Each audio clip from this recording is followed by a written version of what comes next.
Pergaulan pemikiran. Dapat aku pastikan, wahai kekasihku, bahwa engkau perempuan yang rasional. Dengan bukti, engkau mudah beradaptasi dengan lingkungan yang ada di sekitarmu. Sebaliknya, orang yang tidak rasional selalu berupaya ingin mengadaptasikan alam lingkungannya sesuai dengan keinginan dirinya. Akan tetapi alam ini banyak yang ditaklukkan oleh orang-orang yang tidak rasional, terutama di bidang sains dan teknologi. Bersungguh-sungguh sajalah untuk mendapatkan apa yang engkau sukai. Apabila tidak demikian, maka engkau akan terpaksa harus menyukai apa saja yang terjadi atas dirimu. Lelaki yang engkau sukai itu sangat tidak sesuai dengan dirimu yang sangat rasional. Dia tidak tahu apa-apa, tapi dirinya meyakini tahu apa-apa. Sebaiknya tinggalkan saja kekasih yang seperti itu. Nanti engkau bakal susah. Dia sangat kuat berpegang dengan tradisi dan adat istiadat keluarga besarnya, seolah-olah menjadi hukum alam yang harus dituruti oleh semua orang. Sesungguhnya kemerdekaan itu, wahai kekasihku, adalah merupakan tanggung jawab. Itulah sebabnya kebanyakan orang enggan diberi kemerdekaan. Engkau perempuan yang merdeka, rasional, aktivis, dan lincah. Tidak cocok berpacaran dengan lelaki yang terlahir di abad ke-10. Sehingga ketika engkau bercakap-cakap dengan kekasihmu, sebaiknya tidak usah menunjukkan engkau mengerti apa yang dibicarakan. Jadikan sajalah dirimu sebagai pendengar yang budiman. Aku tidak bermaksud menakut-nakuti dirimu, tetapi sebatas hanya menyampaikan saran saja. Itu pun bila engkau berkenan. Dalam kehidupan ini, tidak ada yang perlu ditakuti. Yang selayaknya kita hanya mesti memahami. Sebetulnya aku bukan termasuk orang yang sok kepingin tahu urusan orang, melainkan aku hanya ingin tahu tentang pemikiran-pemikiran. Untuk menjadi orang yang maju dalam pemikiran tidak dapat dicapai dengan cepat, tetapi juga tidak dapat digapai dengan mudah. Sesungguhnya cinta itu, wahai kekasihku, adalah sebuah misteri yang dirahasiakan Tuhan. Tidak dapat diungkapkan dan diceritakan oleh siapapun. Manusia sendiri sesungguhnya merupakan puzzle yang perlu dijawab. Apabila umurmu engkau habiskan untuk mencari jawaban terhadap teka-teki manusia, maka pasti hidupmu tidaklah sia-sia. Selagi belum terjawab, lanjutkan perjalananmu. Bila engkau ingin benar-benar menjadi manusia. Nanti suatu ketika, bila seseorang telah mencapai kesadaran yang sempurna dan dapat memahami kehidupan ini, maka akan muncul dua konklusi. Pertama, akan tutup mulut seumur hidup. Dan kedua, akan menjadi pemberontak terhadap segala hal yang ditemuinya. Engkau sangat cerdas sekali dan kekasihmu sangat dungu sekali. Mengapa terjadi percintaan? Itulah rahasia Tuhan. Dosamu adalah karena engkau terlalu sensitif, sedangkan kekasihmu hanya bisa melihat selayang pandang terhadap bagian luar segala masalah. Tahukah engkau, wahai kekasihku, mengapa lelaki yang sangat engkau cintai itu engkau anggap sangat agamis, yang engkau harapkan akan menjadi imam dalam keluarga? Sehingga setiap hari yang diceritakan selalu masalah surga dan pahala-pahala. Sepertinya dia terlalu sangat meyakini nanti pasti akan masuk surga. Orang yang hidupnya susah, dalam kemiskinan dan tertindas, cenderung mengidamkan keadilan Tuhan dan imbalan dapat masuk surga. Sebaliknya pahlawan-pahlawan yang gentayangan di hadapan kita satu sama lain saling mencaci maki, menyebarkan ujaran kebencian, pertengkaran yang tidak berkesudahan, memperebutkan kekuasaan di negeri ini, bukan karena cinta kepada tanah airnya, melainkan hanya keserakahan belaka. Termasuk buku-buku yang engkau baca tentang tokoh-tokoh besar dalam bentuk autobiografi. Sangatlah tidak mungkin terjadi orang bercerita sendiri tentang dirinya dengan penuh kejujuran. Manusia itu selalu berdusta, wahai kekasihku, ketika bercerita tentang dirinya sendiri. Mereka para tokoh itu akan mati, lalu digantikan dengan generasi berikutnya. Kehidupan terus berubah, lantas apa yang pernah terjadi kemarin sudah berlalu. Tinggal hari ini yang harus kita pikirkan, hanya itu saja. Aku tidak ingin membandingkan diriku dengan lelaki yang kau cintai. Aku tidak pernah merasa lebih hebat dari siapapun. Yang aku lakukan, wahai kekasihku, adalah membandingkan diriku hari ini dengan diriku kemarin. Apakah lebih baik atau tidak?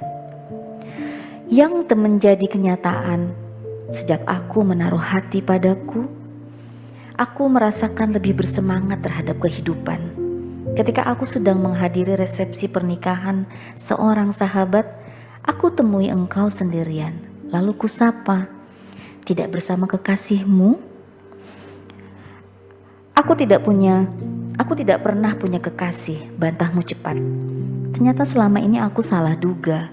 Keakrabanmu bersama bukanlah percintaan, melainkan hanya persahabatan biasa.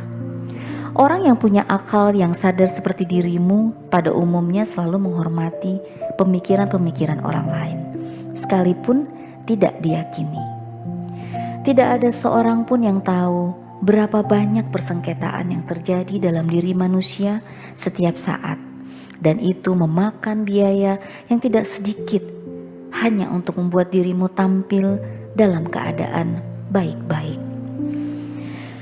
Usiamu yang masih sangat muda, wahai kekasihku, agaknya kurang elok bila engkau harus menanggung beban penderitaan yang terlalu berat. Seharusnya di usiamu yang masih belia adalah masa bersukaria dan bergembira.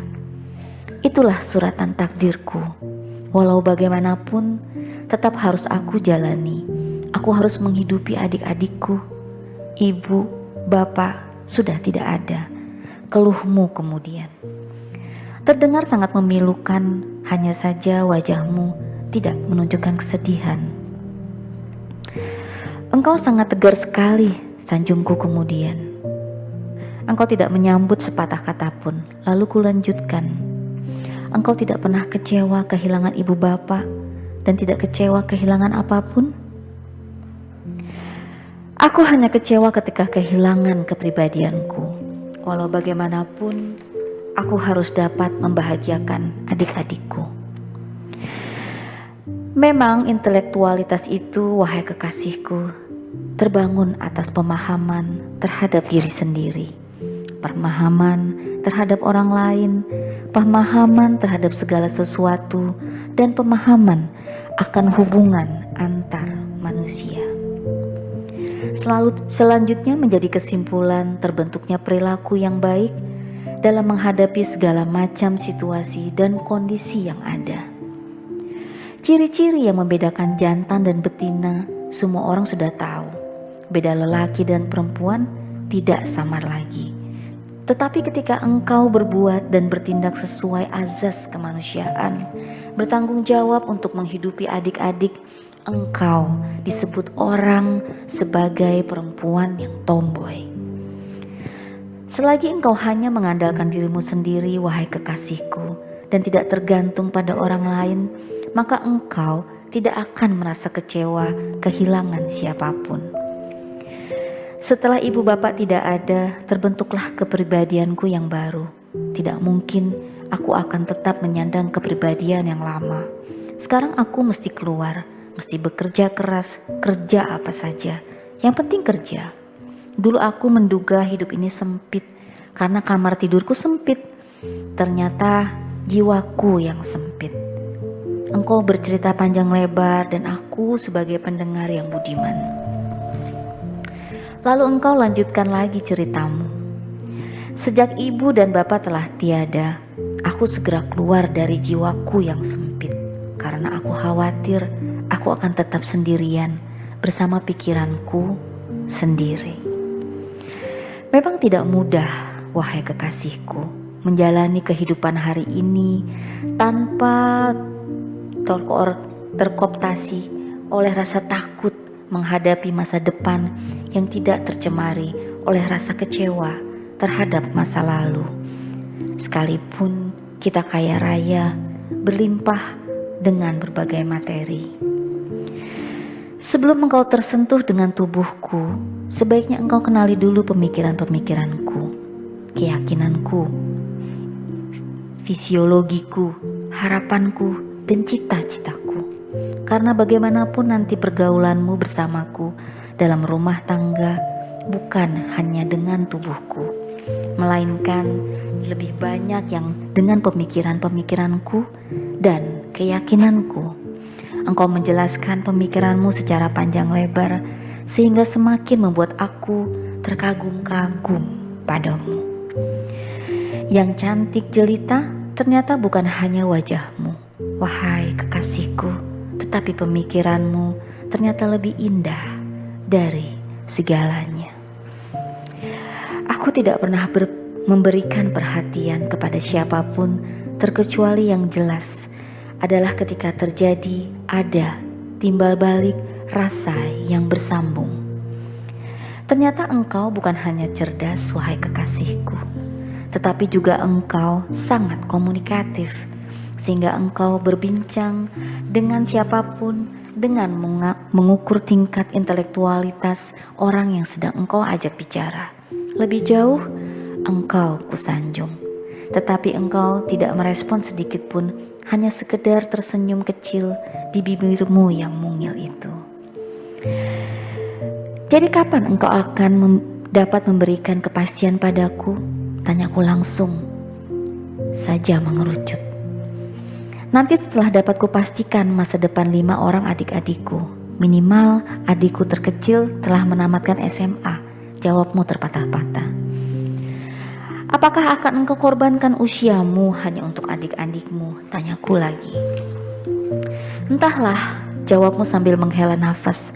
Lalu engkau lanjutkan. Aku merasakan adik-adikku seperti anakku sendiri. Sejauh itukah rasa tanggung jawabmu? Hanya saja aku merasa bersedih. Waktu terus berlalu dan usia terus bertambah. Apakah akan lebih baik bila aku juga ikut mengetaskan adik-adikmu? Kukatakan dengan nada membujuk sambil kuremas tanganmu. Engkau biarkan tanganmu kuremas keras dan engkau hanya mengangguk lembut. Luar biasa, Dr. Reno Yunora, SE, Specialist Anesthesi. Tulisannya yang luar Ternyata biasa. suaranya menganestesi kita semua.